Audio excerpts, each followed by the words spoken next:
ఉత్తరాంధ్ర ప్రాంతానికి ఒక చరిత్రాత్మకమైన దినం, చరిత్రాత్మకమైన కార్యక్రమం. ఈ కార్యక్రమానికి వేదికను అలంకరించిన పెద్దలు, మన అందరికీ కూడా ఒక రకంగా కుటుంబ పెద్దగా ఉన్నటువంటి వ్యక్తి,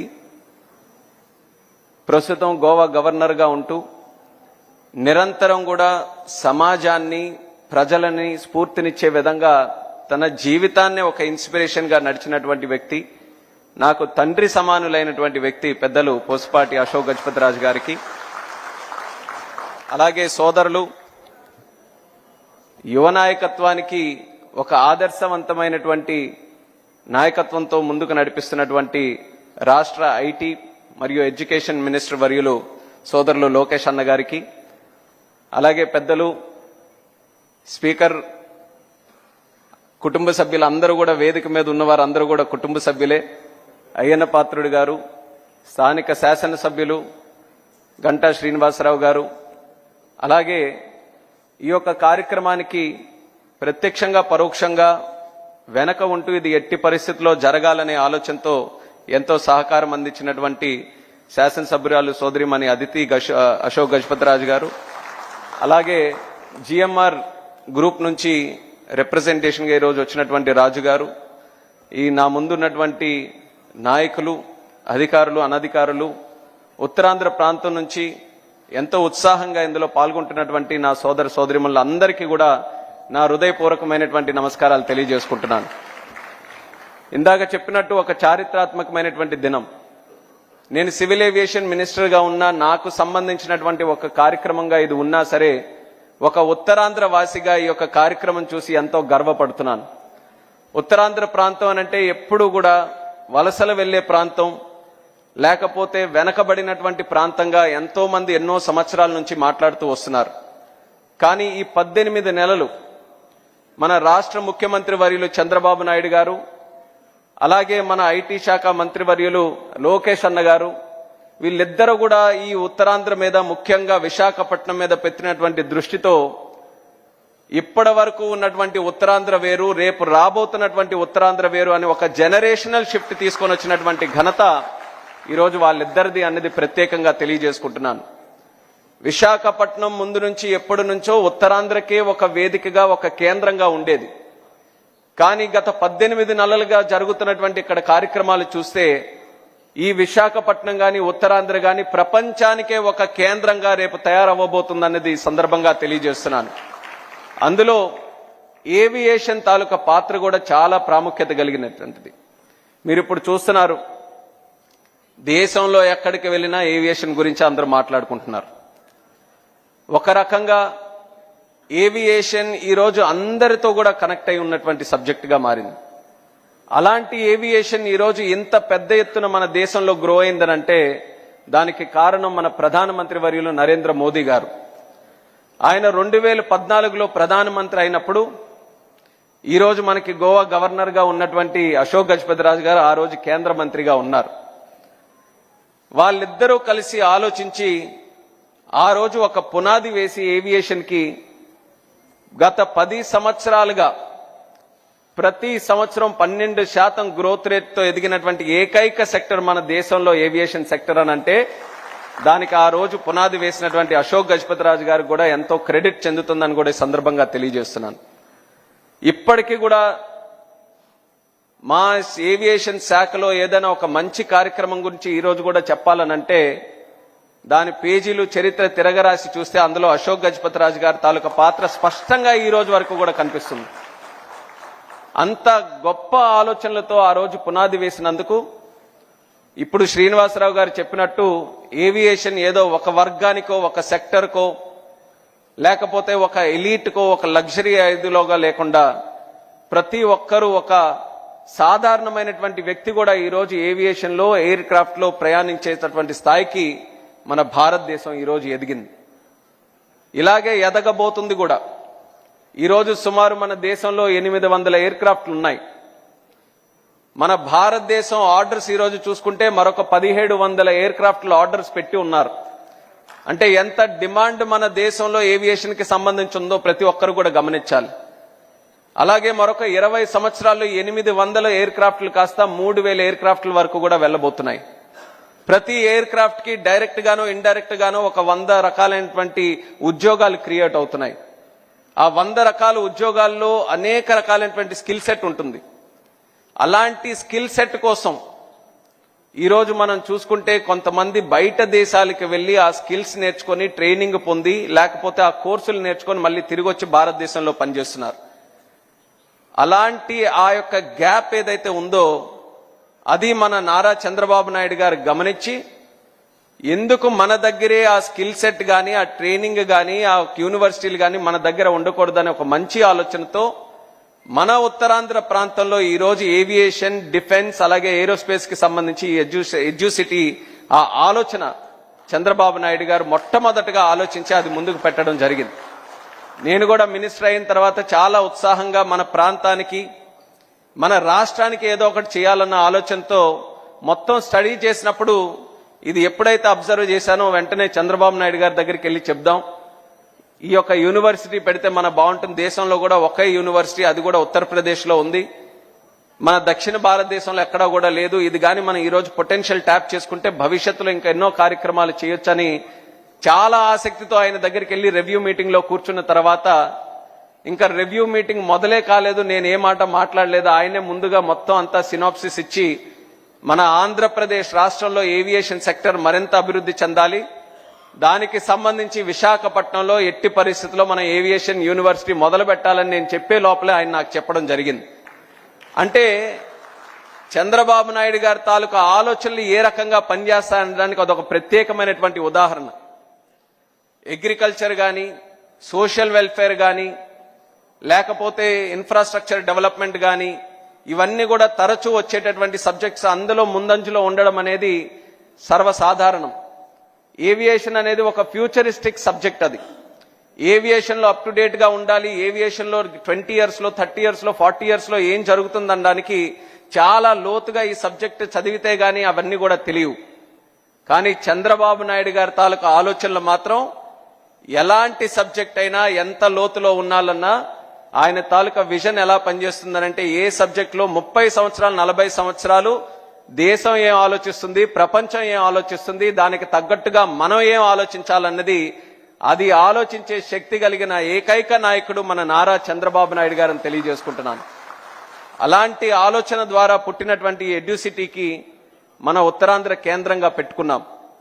భోగాపురం ఎయిర్పోర్ట్ నిర్మిస్తున్నాం, చాలా అందంగా వస్తుంది. అతి త్వరలోనే దాన్ని ప్రారంభోత్సవం కూడా చేసుకోబోతున్నాం. మరొక నెల రోజుల్లో వ్యాలిడేషన్ ఫ్లైట్ కూడా అక్కడ స్టార్ట్ చేయబోతున్నాం. దానితో పాటు జూన్ మాసానికి పెట్టుకున్నాం. కానీ నేను మళ్ళీ చెప్పాను, వీలైతే ఇంకో నెల ముందే ఆ ఎయిర్పోర్ట్ ను కూడా ప్రారంభించాలని రాజుగారికి కూడా ఈ సందర్భంగా మరొకసారి గుర్తు చేస్తున్నాను.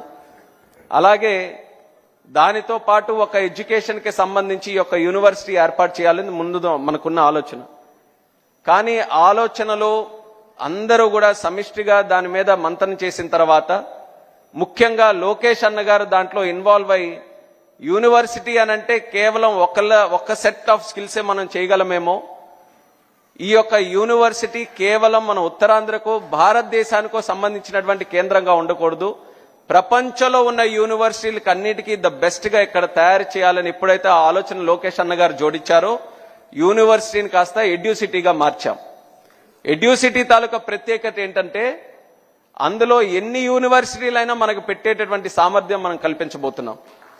ఏ దేశంలో ఉన్నటువంటి బెస్ట్ యూనివర్సిటీ అయినా, ఇది ఆయన కూడా చెప్తారు, ఆ టాస్క్ మళ్ళీ నాకే అప్పచెప్తారు, ముందే నేను చెప్తున్నాను.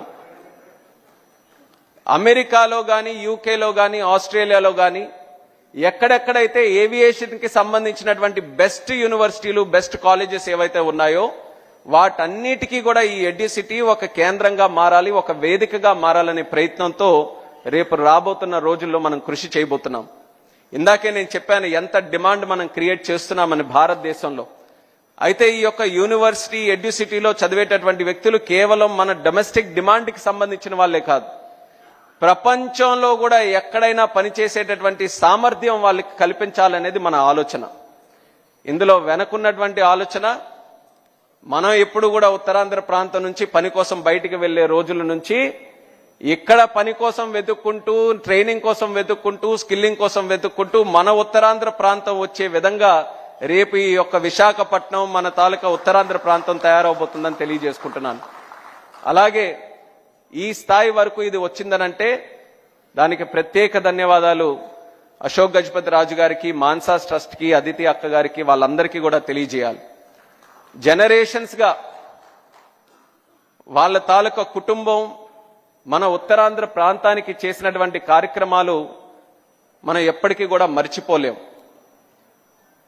ఈరోజు ఉత్తరాంధ్రలో ఎన్ని కుటుంబాలు మన ఉమ్మడి 3 జిల్లాల్లో ఉన్నాయో ప్రతి ఒక్కరూ ప్రత్యక్షంగా కానీ పరోక్షంగా కానీ వాళ్ళ తాలూకా సహకారం పొందిన వాళ్ళే, వాళ్ళ ద్వారా ఇన్ఫ్లుయెన్స్ అయిన వాళ్ళే, వాళ్ళ ద్వారా ఎన్నో విషయాలు నేర్చుకొని జీవితంలో పైకి వచ్చినటువంటి వారే. ఇది వాస్తవమైనటువంటి విషయం. ఎవరు ఒప్పుకున్నా లేకపోయినా సరే మన ఉత్తరాంధ్రలో ఒక రకంగా పూసపాటి అనేటటువంటి కుటుంబం ఉండడం మనం చేసుకున్నటువంటి అదృష్టం అనేది కూడా సభాముఖంగా తెలియజేసుకుంటున్నాను. మనం రోజు దాని గురించి మాట్లాడకపోవచ్చు, మనం రోజు దాని గురించి ప్రత్యేకంగా అనుభవించకపోవచ్చు, కానీ ప్రతి కుటుంబంలో కూడా వాళ్ళ తాలూకా పాత్ర ప్రత్యేకంగా కనిపిస్తుంది. ఈ రోజుకి కూడా మీరు చూడండి, ప్రపంచంలో ఎన్నో రాజుల కుటుంబాలు ఉన్నాయి, ఈ రోజు వరకు కూడా ఉన్నాయి.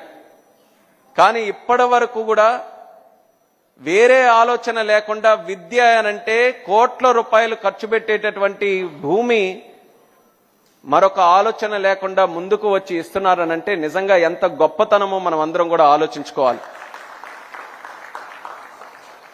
రాజుల తాలూకా గొప్పతనం, వాళ్ళ తాలూకా కీర్తి, ఎన్ని కోటలున్నాయి, ఎన్ని ఏనుగులున్నాయి, ఎన్ని బస్తాలున్నాయి, ఎన్ని ఆస్తులున్నాయి, ఎన్ని తరాల నుంచి పరిపాలన ఉందని చెప్పుకుంటారు. కానీ పూసపాటి గారి తాలూకా కుటుంబం గురించి ఎంత గొప్ప మనసున్నటువంటి కుటుంబంగా మనందరం కూడా చెప్పుకుంటాం. అటువంటి వారు ఎందులో కూడా వాళ్ళ తాలూకా సహకారం అందించి ఫ్యూచర్ జనరేషన్స్కి ఎంతో ఉపయోగపడేటటువంటి యొక్క ఏవియేషన్ ఎడ్యుసిటీకి సుమారు 136 ఎకరాలు ఇవ్వడం అనేది ఉత్తరాంధ్ర ప్రాంతం అందరి తరపున కూడా ప్రత్యేకంగా మనస్ఫూర్తిగా మా తాలూకా ధన్యవాదాలు ఆయనకి తెలియజేసుకుంటున్నాను. అలాగే ఒక పక్కన వాళ్ళ కుటుంబం, మరొక పక్కన జిఎంఆర్ గారు, ఆయన కూడా మన ఉత్తరాంధ్ర ప్రోడక్ట్. ఒక సాధారణమైనటువంటి కుటుంబం నుంచి అంచెలంచెలుగా ఒక ఆంట్రప్రెన్యూర్గా ఎదిగి ఈరోజు భారతదేశంలోనే ఒక ప్రఖ్యాతి చెందినటువంటి ఒక వ్యాపారవేత్తగా ఎదిగి మన ప్రాంతానికి కూడా ఎంతో గర్వం, గౌరవం తీసుకొని వచ్చినటువంటి వ్యక్తి. ఈ 2 బ్రాండ్స్ కూడా కలిసి మాన్సాస్ అలాగే జిఎంఆర్ ఇద్దరు కూడా ఎంతో విలువలకి, ఆ హ్యూమన్ టచ్కి, వీటన్నిటికీ కూడా చాలా ప్రాధాన్యత ఇచ్చినటువంటి బ్రాండ్స్ ఈ 2 కూడా. అలాంటివి తిరిగి మన ప్రాంతంలో ఇంత గొప్ప ఇన్స్టిట్యూషన్ ఏర్పాటు చేయడానికి ఇద్దరు తాలూకా కలయిక మన ప్రాంతానికి ఇంకా మరింత శక్తినిచ్చే విధంగా ఈ యొక్క ప్రాజెక్టు కూడా భవిష్యత్తులో రాబోతుంది. మరి వాళ్ళిద్దరికీ కూడా ప్రత్యేకమైనటువంటి ధన్యవాదాలు మరొకసారి వేదిక ద్వారా తెలియజేసుకుంటున్నాను. ఇది ప్రారంభం మాత్రమే. ఇంకా మనం చేయాల్సింది, మనం చూడాల్సినటువంటిది చాలా ఉంది. అంచెలంచెలుగా రాజుగారికి కానీ మాకు కూడా ఒక రకంగా ఇదేంటంటే అన్నొచ్చింది మాట్లాడిన తర్వాత మాకు టైం లైన్ ఏమిస్తాడనేది మేము ఇద్దరం కూడా ఆలోచించుకుంటున్నాం. 6 నెలల 1 సంవత్సరం అయ్యేదనేది, కానీ అన్న ఏ టైం లైన్ ఇచ్చినా ఛాలెంజ్గా తీసుకొని చేస్తామని కూడా నా తరపున ఈ సందర్భంగా తెలియజేసుకుంటున్నాను. ఇందులో మన ప్రాంతానికి ఖచ్చితంగా ఈ యొక్క హబ్ రావాల్సినటువంటి అవసరం కూడా మనకెంతో ఉంది. దేశం, ప్రపంచంలో ఏవియేషన్ తాలూకా సబ్జెక్టు మీద రేపు రాబోతున్నటువంటి టెక్నాలజీస్, ఎన్నో రీసెర్చ్, ఎంతో ఇన్నోవేషన్ కూడా ఇందులో జరుగుతుంది. ఆ సబ్జెక్టు మీద మనకి స్కిల్ సెట్ కావాలి. మనం ఇన్ఫ్రాస్ట్రక్చర్ గ్రో చేస్తున్నాం. లాస్ట్ 10 yearsలో 74 నుంచి సుమారు 164 ఎయిర్పోర్ట్స్ మనం దేశంలో క్రియేట్ చేసుకున్నాం. మరొక 200 ఎయిర్పోర్ట్స్ నెక్స్ట్ 20-25 yearsలో క్రియేట్ చేయాలన్న ఆలోచనతో ఉన్నాం. ఉన్న ఎయిర్పోర్ట్ని మనం ఎక్స్పాండ్ చేస్తున్నాం. ఎయిర్ క్రాఫ్ట్ ఫ్లీట్ని మనం పెంచుతున్నాం. ఏవియేషన్కి సంబంధించినటువంటి అనేక వెక్టర్స్లో మనం అన్ని గ్రోత్ ఈరోజు ఇచ్చేస్తున్నాం. ఇంత ఇన్ఫ్రాస్ట్రక్చర్ క్రియేట్ చేసిన తర్వాత అవసరమైనటువంటిది ఏంటంటే స్కిల్ ఉన్నటువంటి జనాభా కావాలి, అందులో పనిచేసే వ్యక్తులు కావాలి. అది జరగాలనంటే అంత కెపాసిటీతో మనం ట్రైనింగ్ చేయించుకోవాలి. ఈరోజు మినిస్టర్గా వాస్తవంగా చెప్తున్నాను, ట్రైనింగ్ కెపాసిటీ ఇంకా మెరుగుపడాల్సినటువంటి అవసరం మన దేశంలో ఉంది. ఈరోజు ఆంధ్రప్రదేశ్ రాష్ట్రం అది లీడ్ తీసుకొని ఈ యొక్క కేంద్రం పెట్టడం వల్ల ఈ రోజు ఉన్నటువంటి డిమాండే కాకుండా రేపు రాబోతున్నటువంటి డిమాండ్కి కూడా అడ్రస్ చేయడానికి ఇది చాలా చక్కగా ఉపయోగపడుతుందని నేను కూడా నమ్ముతున్నాను. అందరం కూడా కలిసికట్టుగా ఇది ప్రపంచంలోనే ఒక ఉన్నతమైనటువంటి ఒక ఏవియేషన్కి సంబంధించిన ఎడ్యూసిటీగా తయారు చేయడానికి మేమందరం కూడా దీనికి సంబంధించి కృషి చేస్తామని తెలియజేసుకుంటూ, ఈరోజు పార్లమెంట్ ఉన్నా సరే ఇది ఒక గొప్ప కార్యక్రమం. ఇది ఎట్టి పరిస్థితుల్లో దీన్ని అటెండ్ అవ్వాలని కొంత సమయం తీసుకొని ఈరోజు ఇక్కడికి వచ్చి ఇది అటెండ్ అవుతున్నాను. ఇది అయిన వెంటనే మళ్ళీ పార్లమెంట్కి కూడా వెళ్ళి అటెండ్ అవ్వాలి. కానీ ఇది ఎప్పటికైనా సరే ఒక ఉత్తరాంధ్రలో ఒక ప్రముఖమైనటువంటి ఆర్గనైజేషన్గా, ఒక సంస్థగా ఖచ్చితంగా ఇది ఉండిపోతుంది. ఆ నమ్మకంతో అందరూ కూడా దీనికి సంబంధించి ఏ అవకాశం ఉన్నా అందరూ కూడా అసోసియేట్ అయి మీ తాలూకా ఆశీస్సులు, మీ తాలూకా సహకారం ఎల్లప్పుడూ కూడా ఈ ఎడ్యూసిటీకి అందించాలని మరొకసారి ఈ సందర్భంగా కోరుకుంటూ, అందరూ కూడా ఇందులో విచ్చేసి పాల్గొన్నందుకు ప్రత్యేక ధన్యవాదాలు తెలియజేస్తూ మీ అందరి దగ్గర సెలవు తీసుకుంటున్నాను. Thank you.